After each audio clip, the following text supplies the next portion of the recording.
Good evening. This is Talking Devils, the leading independent Manchester United podcast. I'm your host, Wayne Barton, joined by former Manchester United defender Lee Lawrence. How are you doing, Lee? You had a week off last time, but I've roped you back in. You have, mate. And Phil's had the night off. Phil, who never misses a game, is having a night off. I can't believe it. How are you doing? You all right? It's like one on one off, isn't it, mate?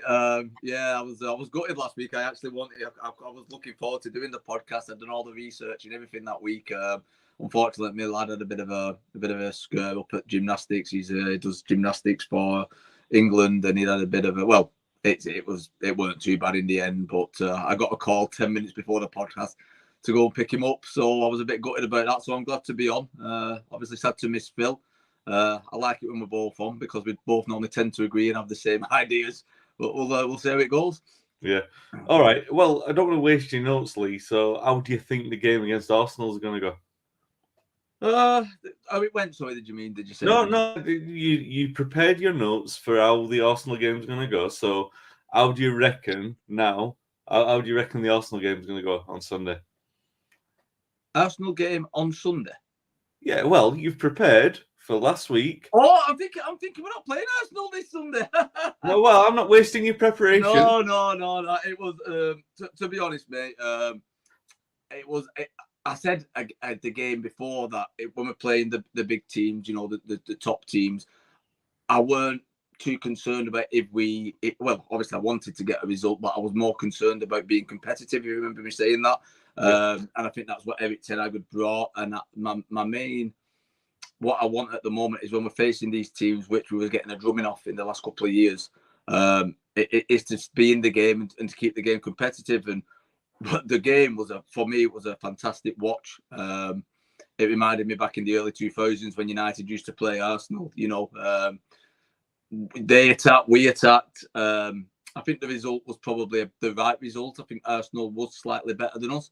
I think it showed with the squad depth.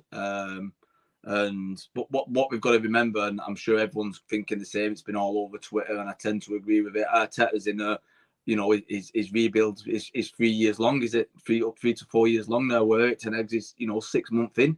For us to we could have quite easily come away and scraped a result. For me, that's massive progress. I wasn't too disheartened. I was happy that we kept it competitive. We was in the match until 90 minutes, and we could have nicked a win. Could have gone either way. So yeah, I weren't too disappointed, mate. I weren't too disappointed. I know it was the end of the winning run and the streak what we've been on. It was probably always going to end, and it was a big ask to beat Arsenal. But I was quite happy with how we performed in that. It's funny because we've been talking about that for a couple of minutes. We're 3 minutes into the podcast. You haven't mentioned one player. It's the one player I keep harping on about from that game, but nobody's really mentioned him. And I guess that's the United kind of resolve, isn't it? And that's another good indication that I might be the one banging the drum and moaning about it, but nobody else really has. It's like it's United. We're supposed to get on with it and find a solution. So Casemiro misses the game. Obviously, now by far our most important player in terms of setting the rhythm of the way that we're supposed to play. And if you take him out of the midfield, you're not going to have a midfield that holds onto the ball. I'm not criticising. I'm just saying, again, find another way. And yeah, you're having that conversation. You're having a sort of a post-match, not moan, but you're looking at it thinking, no, we did quite well. We found a way, and we're only like a couple of minutes off getting a result. And yeah, all right, we hung in there for half an hour. I had a bit of a moan to Paul on the Monday morning podcast where I said, like, it's one of those games that you started to feel like one of those games where you kind of just want us to let a goal in on the 65th minute because it'll change the way that they're going to play. You never want us to let a goal in. Obviously, the principle is to try and keep that ball out of the net. But the way that the game was going, you know that they were building. It's better if they, it's somewhat sometimes feels better if they score a goal and then you can regroup and they're going to be a bit nervous to protect the lead rather than it going inevitably that way. But yeah, I think it's a really strong sign. Having said all that your response was not even to mention Casemiro. It goes without saying. Obviously, it would have improved us, but you're saying, no, come on, look at where we've been without him, and look how far we almost came with him. Without him. I think I just try to look at it on a realistic side. Obviously, we can all get carried away and excited, and I do agree that it was glaringly obvious that we missed Casemiro. I think what pointed that out most was Saka's goal, where he come inside, and I think it was Eriksen, and I think Eriksen was marking him, and McTominay was a couple of yards away. They let him cut inside. Eriksen didn't have the pace to close him down. I think if Casemiro was on that pitch, he's anticipating that Saka's coming down on his left, and he's probably blocking that shot. Or he doesn't give him the option to have the shot, and we could have avoided that with different personnel. But I think we all know that Casemiro now is got to be the number one name. Well, I'd say Casemiro. I'd also put Martinez in that group too as first on the team sheet at the moment. And it was glaringly obvious that we missed him. Saying that, and I know we're going to come on to it, but I feel like when Casemiro played against Forest, I was surprised. I think Morgan Gibbs-White give him a run for his money. I thought the lad did really well against him and probably give him his toughest game in the United shirt up to date. But yeah, for me, Casemiro, mate, is number one on the team sheet now, or you can't miss him out. And he's a massive miss, don't get me wrong. But like you say, we got dealt that hand with him, obviously being eligible to play with his yellow card. And we nearly got through. And like I say, it's progression, mate. And I think if you look at it from a point of view of not trying to get too carried away with how we've been getting on, I think the progression is still there. Although we lost it, you could see a lot of positives. Take a lot of positives out of the loss. Evening, Robbie. Are we doing all right? He says hello to us. Are we doing all right, mate? Feel free to ask us any questions. Yeah, you touched on the Forest game. Casemiro was all right, but yeah, Gibbs-White and especially Brennan. Yeah. The two names I've got written down here, mate. I think they caused us quite a lot of trouble. They both played really well on the day, to be fair. Brennan has that incisiveness about him, doesn't he? Like he can cut through, the fearlessness to a little bit like what Rashford showed for the goal. He has that fearlessness. He'll be direct. He'll run at a defence, and he's really good at sort of catching them out with that. And I don't know why, in the modern age, when you can pretty much trace that all the best attacking players are the ones who, I guess it's easier said than done. You know what I mean? The best ones are the ones that sort of run in that kind of fashion, that run at the defenders, and terrifying that more people don't try it. But having said that, that was the way that we made the breakthrough. Rashford scored. We looked good going forward. Sometimes we looked a little bit like we were going to give up a goal with the way we were so open at the back. But then again, on reflection, now I was thinking about it in the second half. Every good United team plays like that. We always play like that. It's open, and we do sort of play like that to give ourselves a better chance of playing a progressive kind of football. And we score the second. We'll talk about the individual goals, but then we score the third and effectively kill the tie-off. So I guess, Lee, the first place to start with that is it's not so well. It's half the result, which is a great thing, but it's also half the response. You're watching it to see how we're going to respond after the Arsenal game, and there was literally nothing. It was like we could have won the last game 3-0. It was that much like a business-like performance, and that's probably one of the most pleasing things to see, isn't it? Oh, massively, mate. Yeah, I mean, he put a strong team out. The team responded well to the loss. Like you say, we had individual brilliance again off Rashford for that first goal. I had it in my head when he picked it up. I thought he's going to go all the way, and he did, and it was superb. But after that, we was a little bit lucky with the disallowed goal. That kind of could have changed the game if that would have gone in. I think we had a bit of a shaky 20 minutes after that. But when we come back out at half time, we look like we got our heads back on us. In particular, I think, and I know he's getting a lot of stick at the moment, but I think Anthony looked a lot more sharper than he has done in recent weeks. Yes. I'd say probably just his final ball at the minute, what he needs to work on. And if I was coaching him, my God, I'd have him going down the right-hand side all the time and trying to get that into his game, because I actually watched him beat a man down the right-hand side, and I thought, carry on. And he actually cut back in on the left and let the guy get back round him to try and beat him again. I just think he needs that confidence, to be able to go both ways, and he needs to work on that on the training pitch. But again, he's got a wand of a left foot, and I think when his decision making gets a little bit better, which he'll get with maturity and he'll get with age and experience, I think a lot of people are writing him off, and I wouldn't just yet. Again, Martinez for me is I'm going on individuals now. I think he's absolutely fantastic. He's been a revelation, sorry, since he's coming to us. And the other one, what I wrote down here, which I'm really happy about because he's took a load of stick again, was Elanga got an assist for Bruno when he come on. Really nice assist as well. I was made up for the lad. He's we've banged on about it a few times, especially with the lads what come through the academy and how well we want them to do, and it's that kind of thing. And I think sometimes we overhype players. And when Elanga first come on the scene, he was the saviour. He was going to be the next big thing. And he's still a young lad. He's still learning his trade, and he's going to have ups and downs. But the amount of stick I've seen him get, this season again on social media, the lad's still learning his game. You know what I mean? And football's for me is 70-80% is confidence. And if he's going to keep getting the stick and he's going to be noticing that, then it could take a massive hit. And I think that's, as a fan base and as football fans over in general, I think that's where we can mess up a little bit, and we can judge too soon, and we don't give them enough chance to to mature and prove themselves. Yeah, it is funny with Elanga, and I say funny, just funny. That I think most of us could see. He's a good prospect. He's a bit rough around the edges. He was advanced into the setup because of his work rate, basically, and he was doing a good job. He was there, and I sometimes like a youth player when they come in and they're a bit scruffy. Do you know what I mean? Everything's a bit scruffy because it makes it difficult for the opposition.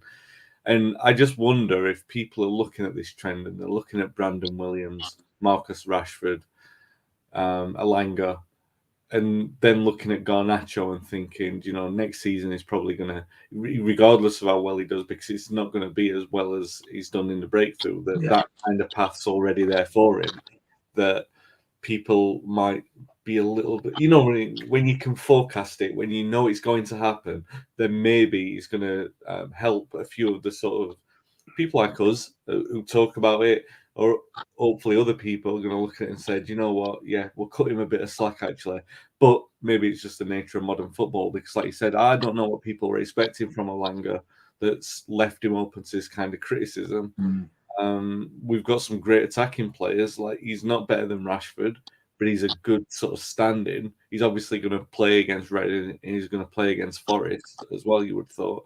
And yeah, I think it's a funny thing that you said that, because one of the most pleasing aspects for me on Wednesday night was that his assist was so clever, that he did so well for it.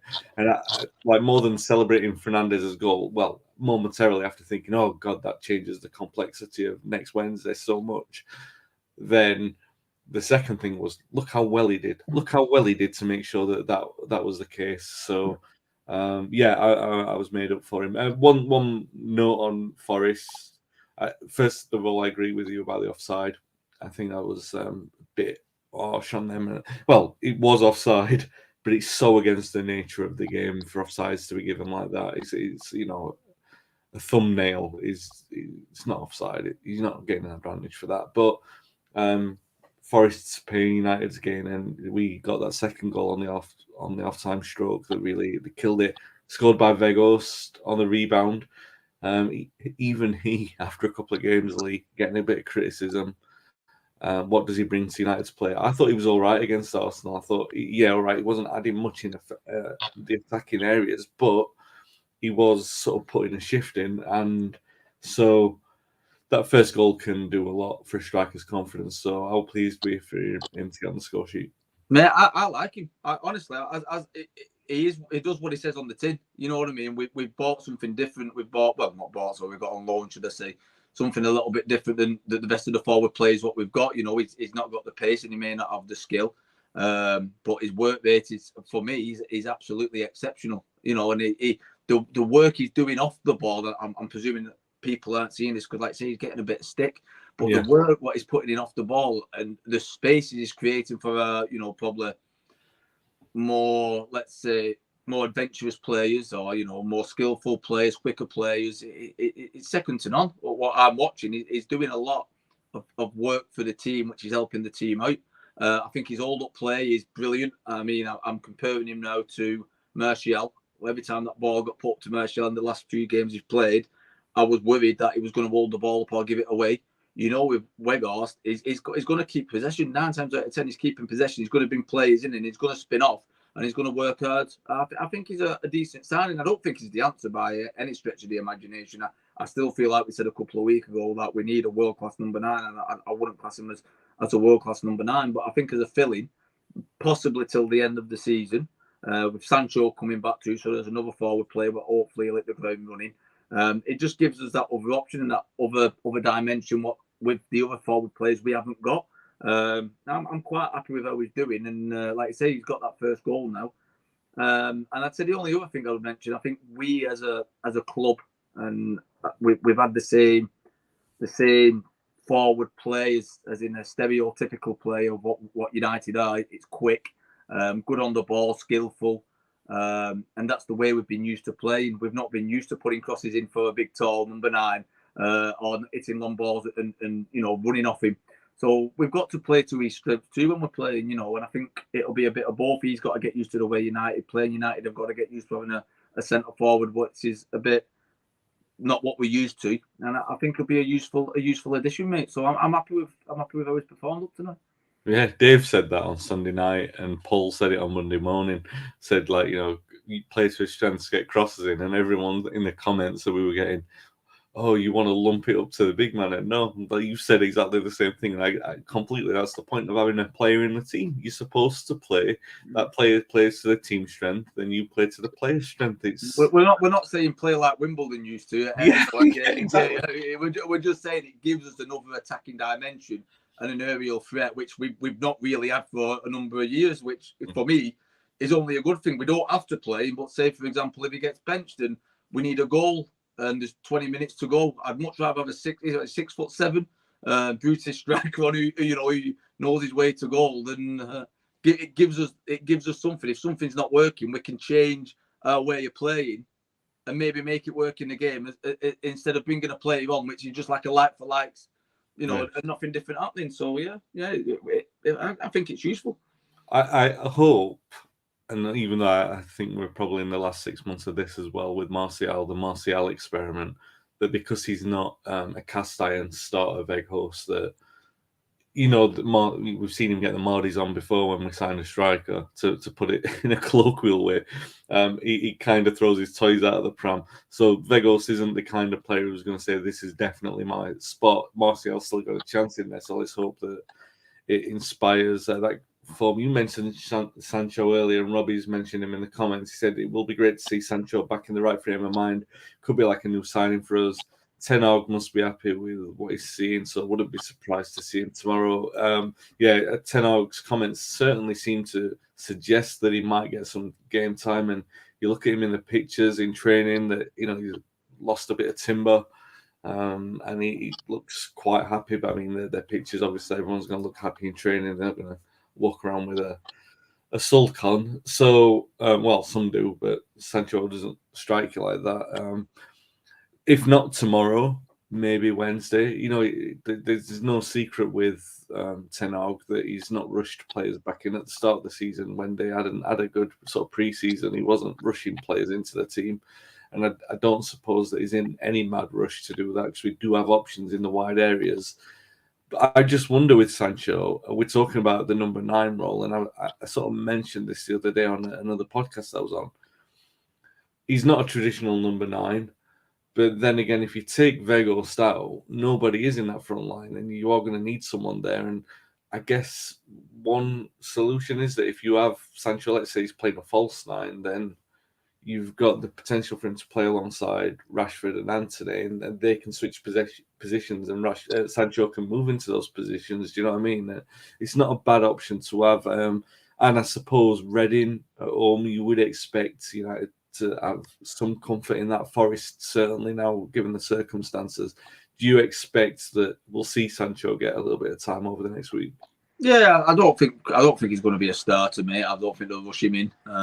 It's great to have him back. I've always found it a little bit of a strange one why he actually had to go away and train away from the team. I don't know if there's anything behind that what we don't know, and it's being kept, behind closed doors at the club or whatever. But it's obviously been done for a reason. Hopefully, like I say, he's brought him back now. I just think like we can't be too can't get on his back. I'm trying to think of the word. Don't judge him too quickly about it.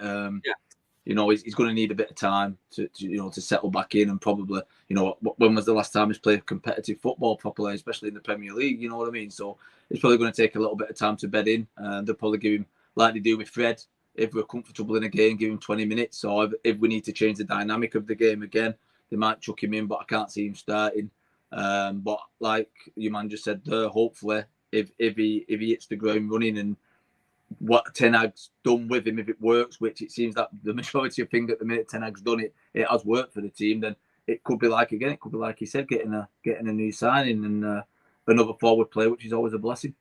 Yeah, it is. Like, they've handled him carefully for sure, and I think the thing is, or the key thing for me is probably to put him into a game. He may well start him tomorrow, I don't know, but maybe put him into a game where there's no pressure on the result at that point. If they're a couple of goals up against, and there probably won't be any pressure. Realistically saying, from the start against Forest, you could probably afford to start him in that and just see how it goes and let him play with a little bit of freedom, because obviously Forest have the obligation. Their first half strategy for that is going to be quite difficult. But we'll talk about Reading anyway. Lee, FA Cup, Saturday night, 8:00, ITV4. I can't get my head around the scheduling. I think it's ridiculous. You're supposed to have FA Cup, just like, all right, I get it. TV scheduling is absolutely ridiculous. That said, Reading, Paul Ince is going to be up for getting a result. Obviously, it's his old team, and he has a mixed reception, to be kind, at Old Trafford. But the fact that it is played at an unusual time, and Reading will be up for it no matter what the time is, it gives them a foot in the door to create a bit of an upset. I'm not saying that it makes it a difficult game for United. It should be straightforward. But because of the circumstances, they do lend themselves more to an upset than what it would be if it was like 3:00 or 12:45, because you would just expect United to be business as usual.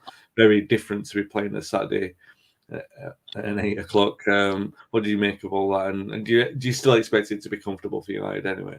Well, I'm glad you said it was an ITV4, mate, because I didn't know it was an ITV4, so I'd have been searching the channels trying to find it. It's like I say, it's a strange one. A Saturday night an FA Cup. It's strange. But like you said, it should be business as usual. We've got a lot of games coming up, Wayne, which you'll know more than anybody. We've got a lot of games coming up to when we play Barcelona. I think he's going to have to rotate his squad, and it's going to show whether we have got the squad depth now, because we've not had it. Let's be honest, we've not had much squad depth in the last couple of years. I think this is the best we've had for a long time, and I think he's going to rotate it. Now, what worries me, if it was me, because I'm a United supporter and I want us to win something, I'd put my strongest team out. But is Ten Hag going to do that? I don't think he is. I think he's going to save and feel like the lads what's not been getting much of the game should still be able to go out and turn Reading over, which in hindsight we should. Like I say, it should be no problem if we put a second team out. What's not been playing, we still should have that player capability of getting a result up at Reading. But I'm just a little bit worried. That is, if it was me, I'd like to see a strong team. I'd like to see the team what played against Forest. I don't think we're going to get that, are we? That's my concern. You could do. I mean, the thing is, because obviously it'll make the major changes for Forest, so that'll mean that they'll have a week off. So you could probably see him start, let's say, 7 main stars. Give like 3 or 4 players, like start Casemiro because he had the weekend off last time. Maybe give Rashford a bit of a rest because he came off the other day. Fernandez could do with a little bit of time out. Varane maybe again to make sure that Lindelof's not so rusty. Wan-Bissaka's been playing so well that maybe he could have a day off. So there are options in there. That's what I'm saying. I feel like even if we do put, like you say, if we swap them out, we still should, with the players we've got, have enough and put them in the benches as a backup. You know what I mean, kind of thing. But I don't know. I'm a little. I'm not over. I don't know what it is with me, but I'm just not overly confident about tomorrow, and I don't know why. With Forest, complete confidence that we were going to turn them over, and we did do. Just something in my head tomorrow. I feel like I don't know why. It's probably just my nerves and thinking about it, but I've just got a nasty feeling there might be a bit of an upset, and I can't get it out of my head for some reason. Yeah, I think it is probably the circumstances, right? It's just Saturday at 8 o'clock. It's just odd for an FA Cup game. Like, what are you playing at? Do you know, it's and it must be. I see a lot of calls for the before I forget police drill. I think that he might have a shirt at getting into the young lad. He's done. I mean, the two cameo appearances as he's looked well. He's looked skillful. Nearly give a penalty away the other day. I was like, what are you doing? But no, I think he's, if anyone's in for a shout of a few more extra minutes, or even pushing for a start, I'd have a look at trying to have a look at him, because, like I say, it's all well and good seeing him in cameos, but you need to see him really over a certain amount of time so you can judge him properly. Yeah, can you remember 12 months ago? These were the kind of games that we'd be playing. Matic and Mata and Eric Bailly and even Jones and stuff like that. And I'm not criticising those players, because Matic and Mata were generally the better players in the games in which we played. But we were playing players who had no future at the club, and it was obvious that it was hurting the results. And now, it seems like the squad dynamics changed so much that the players, even the players who are sort of periphery players, are playing for the future anyway. And that's a good, healthy thing, that they're playing to get in the side, and rather than like everyone being guaranteed their place. There are a few guaranteed ones in there, but those are the ones whose standards are so high, like Martinez and Casemiro and Rashford at the moment, that you're not bothered about them being cast iron stars, because they're the star performers in the team as well. So that'll take us on to Forest then at home, 3-0. The third goal for Fernandes the other night really did sort of change the complexion of this one. It allows us to not take it for granted to the extent that we're going to play a youth team, but we could probably make 9 or 10 changes and feel that, we could get through fairly comfortably at this point. I mean, you can't see them. I did have to remind a few people the other day, you know what I'm like, Stato-Ed. I was just going to say, there's a good stat coming here, isn't there? Forest have won 4-0 at Old Trafford before. Right. They won 4-0 at Old Trafford in December 1977, and that was 6 months after we won the FA Cup under Tommy Docherty. But we had changed the manager. Dave Sexton came in. We had a load of injuries, and this was Brian Clough's European Cup winning, First Division team winning, European Cup winning side. So very different perspective, but still, we have lost 4-0 at home to Forest. So I'm just giving a word of caution. It has happened before, but you would imagine that United could probably make 10 changes and feel like they're going to get to their first cup final for a few years. Since 2018, it'll be the first cup final. So the first cup final for 5 years, Lee. An incredible, all right, he spent a lot of money, but considering that we haven't done it for 5 years, the first domestic cup final, I should say, we obviously got to the Europa League in 2021. An incredible achievement for Ten Hag, isn't it? Massive, mate. Yeah. If you would have said, give us our current position in the Premier League where we are now, still in the FA Cup, and 99% through to a final, you would have snatched their hands off at the beginning of the season. He's come in, he's steadied the ship, he's brought his own players in. He's a no-nonsense kind of guy, which he showed with Rashford when he turned up late to the meeting and he dropped him in our most informed player. Love that about him. Disciplinarian, which I think's been needed. And, I think he's done really, really well. I really like the guy as a manager. I like his ways. I like everything about him. And I think he's done remarkably well to get us where we are now. And that is what I was saying earlier about, I'm trying to keep it at a realistic level of what I would have expected at the beginning of the season to where we are now. And he's probably exceeding them expectations. And that's as much as I can ask for with him. And I think there's a lot more to come. I think he's brought a couple of players in. I think another transfer window next year. if we can get the players, if we have the season where it looks like we could have, and we start getting top players interested in coming to Man United again under his guidance, I think we could be thereabouts sooner than I thought with him. Yeah, I'm going to ask you to stick your neck out. Do you reckon we'll get to the League Cup final? Yeah, massively. Oh, the only thing what I was thinking about when you was going on about it, and if we make 9-10 changes, imagine if he does make 9-10 changes and we get drummed 4-0. He'll go from what we're saying about him now to one of the most hated guys in Manchester.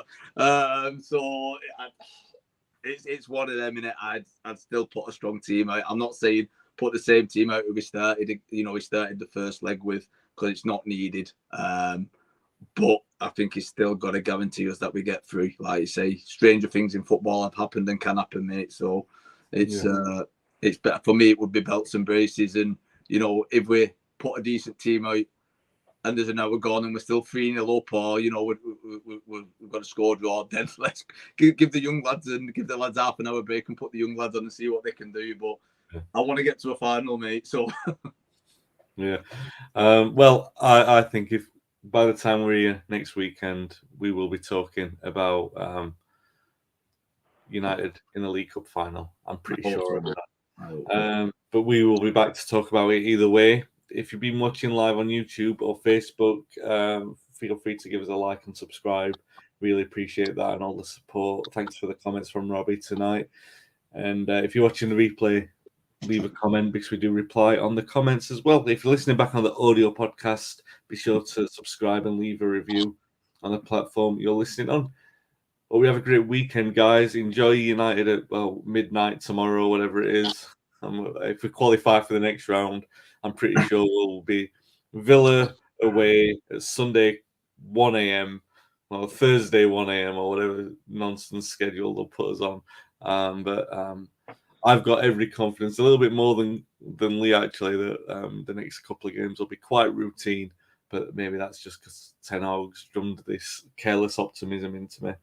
We'll be back next week, guys. Thanks for watching. Stay safe, stay well. Thanks for listening and watching.